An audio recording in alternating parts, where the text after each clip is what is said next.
Welcome to the Motivational Tap In Podcast with our host, Darcy, as he breaks down the social issues that may be delaying you from getting to where you need to be. Tap in with Darcy as he provides you with the life tools to help you to be proactive instead of reactive to the challenges of life. Yo.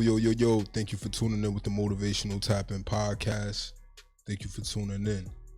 In today's episode, I think this is one of the toughest episodes that I've decided to cover. And the reason being is that in this video, what you'll see is a 14-year-old who is being beaten down by life right now. A 14-year-old girl who's addicted to fentanyl and is out on the streets at the age of 14. And from what I'm seeing in this video, it also looks as if this girl might have monkeypox as well. This video is heartbreaking to see, and it really exemplifies how poor parenting has become the norm and how uncaring society has become toward one another, that a child could even be in this situation to begin with. So if you decide to shed a tear while watching this video, don't worry. I won't judge you. I'll completely understand. So let's take a look at this video and we'll chop it up. So what's your name? Morte. Well, that's what they call me out here. My real name is Delilah. Delilah? Yeah. All right, Delilah. How old are you? I'm 14. 14 years old. How does someone that's 14 years old end up out here on the streets? Well, we in Phoenix though, so it's a lot of different ways. Like, it just depends on who you know and like what you get involved in. Like, 'cause it's kind of hard to get yourself out of situations that you put yourself in. Do you have mom and dad? Do you have parents? Yeah, well, my pops, he just got out. He doing time again, but he locked up now. My mama, yeah, I got my mom. That's about it. Do they know about your current situation that you're out here on the streets? Yeah. And what do they tell you? My mama, she don't want me out here, I'm be honest, though. She don't want me out here at all. And I respect that. That's why I don't want to be out here, but I can't, like, go through withdrawals and shit at my house because she got other kids. She's had a baby and shit. So, you feel me? It's going to be hard for her to deal with that. And on top of that, she got to see me like this. And it's like, yeah. Yeah. How many siblings do you have? I got like 8 or 9. Well, yeah, 9 now because she's had a baby. Yeah. 9. And are you the oldest? Are you the youngest? I'm the middle child. You're the middle child. Yeah. What about your older brothers and sisters? Are they doing good? Yeah, or they good. They out here in the streets? No, they all doing good. Mainly it's only me. They all in school, playing sports, all that like good shit. But I don't know. So you're the only one out here on the streets? Yeah.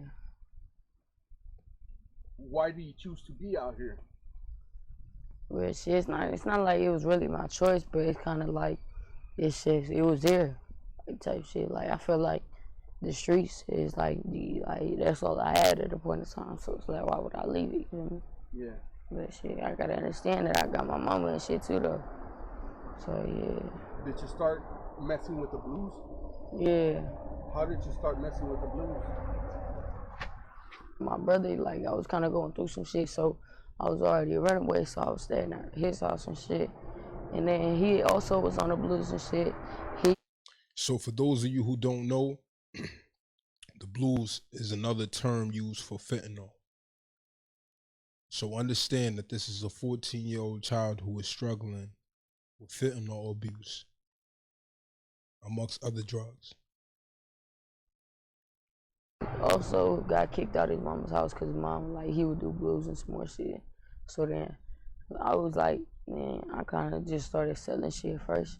I started selling weed, and then I started selling Xans and all type of shit. And I started doing it with him because one day he was like, come here. Like, I was just hurt. Like, I was crying and shit. Cause, like, I know the shit I'm doing is wrong, but it's, like, it's hard, you know what I mean? So, shit. And then we just started smoking, and I just felt like, man, I feel better for real. I feel like that's some pain relief. Like, God damn. Everything. How long ago was that? About, like, a year and a half ago. A year and a half ago, and Yeah. you haven't quit since then? Nah. Well, I have. I've been on and off. Okay. I went to rehab a couple of times, relapsed, and it's yeah. How long were you clean when you got clean? Like, shit, 2 or 3 weeks. That's about it. What do you think triggers you to relapse again? Like, shit, when, like, me and my mama argue sometimes. It's just, like, everything, shit. Like, seeing my peoples out here and shit. It's like, I take care of some of the people out here. Like, I feed everybody out here. I make sure they straight. Like, but, no, shit. How was your childhood growing up? It was good, shit. We ain't really had that bad of a childhood. We always moved from apartment to apartment type shit. Always lived in the hood type shit. I was always around it. I was always getting kicked out of school, expelled and shit. Yeah. But I was never like into the streets type shit. I was smoking cigarettes in the 4th grade and shit. I did that, but like I never thought that I would be like doing this shit. Like, cause it's never like I growing up. I would see people like this all around me, and I'm like, I ain't never gonna be like that. And shit, I'm one of them people now. So as you can see from what she just said, she said this is what she saw growing up, and she said she would never be like the people that she saw, like being crackheads and drug addicts, right? And she said now she's one of them. And so this goes to show that what you're exposed to has an impact on your way of thinking and your way of operating through life, right? This young child was exposed to crackheads continuously at a young age and eventually fell victim to the same things that those people fell victim to when they ended up being in that position. But that goes to show that your environment has a strong impact on how you come up and what you end up being exposed to. So just make that a mental note. Like, damn, made no sense though. Shit. How dangerous is it out here for a 14-year-old to be on the street? Yeah, it's very dangerous. Shit, I'm not no regular 14-year-old, so shit. I done been through a lot of shit. So at my age, most kids aren't able to like have like they can't take the so they just die like that though. But I'm lucky though. I'm living. You feel me? It's not good. It's not lucky. I don't like, but shit, I'm not dying from it, and I know my limits and shit. So I don't never pass what I can't do. There was a couple times I wanted to overdose and shit, but I just had to be like, I can't do that shit. I got a family, and then like, yeah, shit. Why was that? Were you feeling depressed or something like that? Not depressed, but just like everybody else feel like I fucked up already. I'm pushing everybody away when they trying to help me. And I realized that, and that's when it hurt me the most. And it's just like, I can't say sorry now, because they not going to accept my sorry. They're not going to accept my apology type shit. They already tried. So they like kind of gave up already. That's too early, man. You're only 14 years old, and you can make a change. You still haven't even begun to live your life. You can still do it. It doesn't matter. You know? That's true though. Yeah, I wanna go back to school and shit. I wanna like get myself straight and shit. Yeah. What school were you going to? Last school that I went to was Socialman. It's in Crane Creek. Yeah, down there. I live with my auntie, and then after that, I just kind of just like said fuck it, and just dropped out of school again, and just shit. You told me that your dad was locked up. Yeah. How long is he locked up for? Well, he just got out this year from doing 12 years. He had left when I was 2. He got out this year for a couple months, and then I was with him. I was sober and shit, cause like I'd have never met him and shit. So I was like, okay, it's a new opportunity. I could change. And then they took him again. Now he's doing 5 more years, and it's just like, Did you get to build a relationship with your dad while he was out? yeah. How was your relationship? Did you have a good relationship with him? Yeah, we was close. We was close for real. Like he helped me like get off the blues and shit. Yeah. Like all the other shit, I was shooting up. Yeah, I need all type of shit. But it's just like he helped. Like I don't know what it was though. But Sorry. yeah. So this child started to have some hope once her father got out of prison. She started to have more hope that she could have a fresh start and start over and get clean.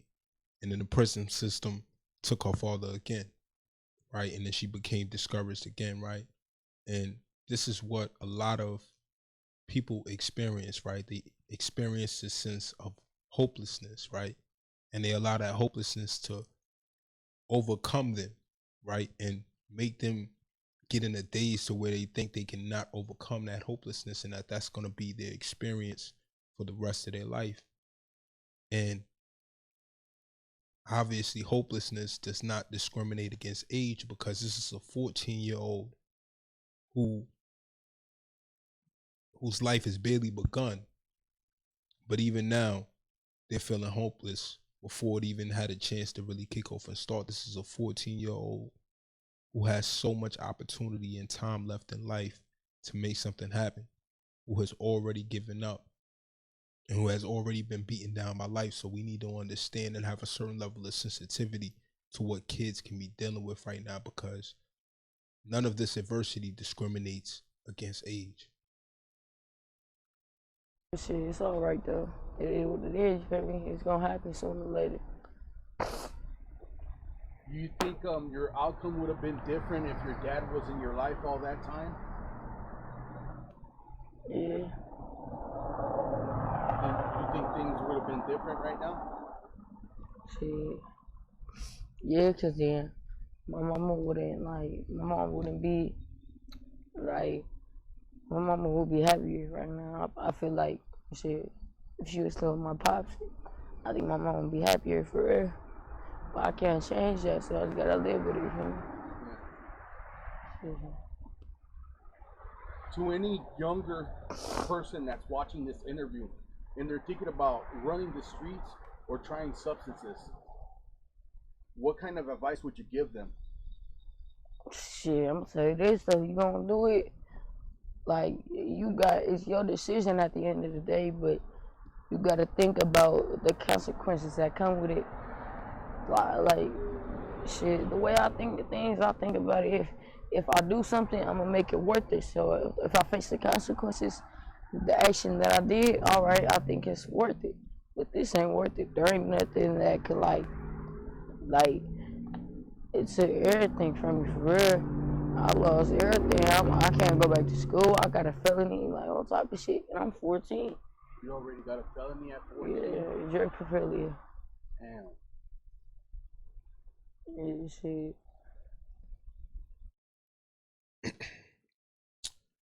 So this is so sad to hear, because as you can hear, this 14-year-old has so much adversity that she's already faced.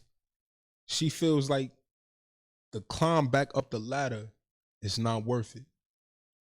She feels like the juice isn't worth the squeeze, because the system has already taken so much away from her, right? It's taken away her opportunity to go to school. At least this is what she believes, right? Put a felony on her record. So now she believes that that felony can never be expunged and that her record can never be clean again, right?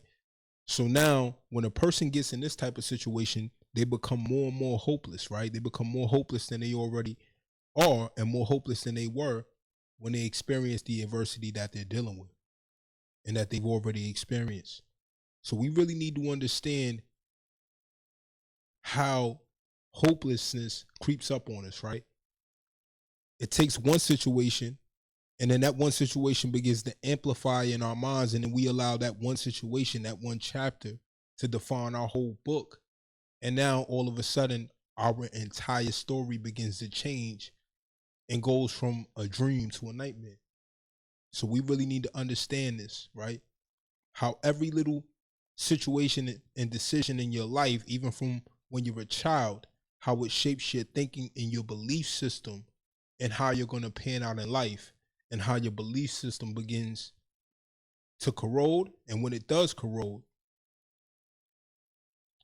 your habits, right, the healthy habits that you have begin to corrode with it. And the negative things about life begin to take way in your life and overpower you and leave you feeling more and more hopeless and more in distress. So let's continue to listen to this. Shit, man. I just said though, like, man, you might be going through something, but like, all your problems is temporary for real. Don't make them last longer than they already are. Like shit, cause that's what I'm doing.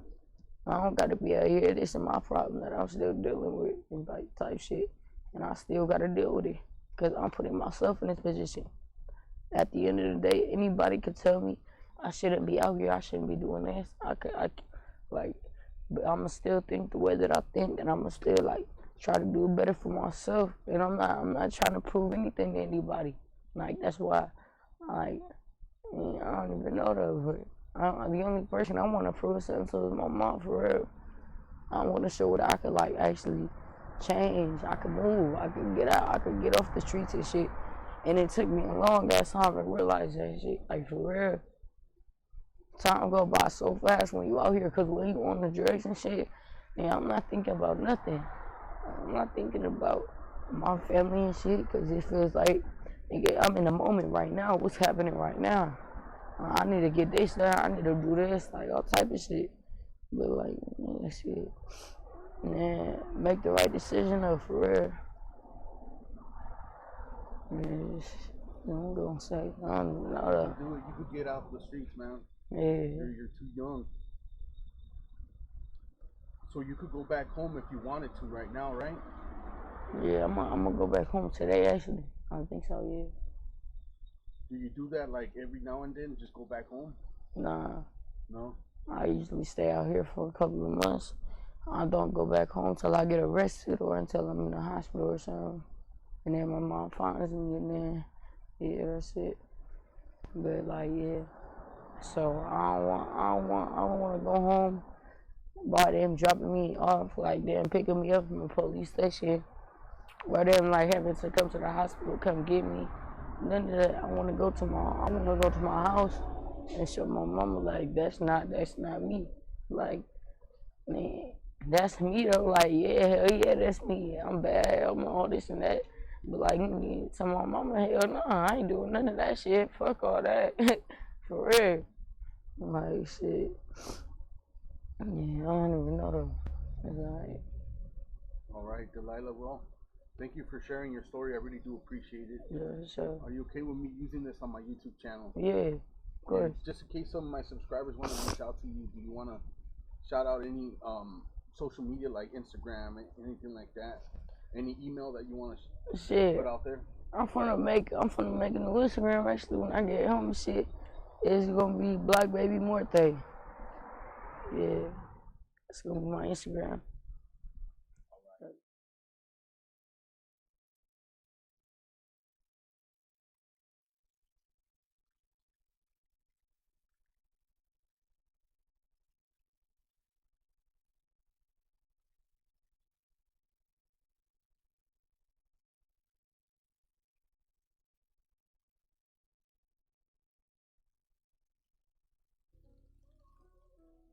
So to sit here and watch this 14-year-old go through all of this is heartbreaking.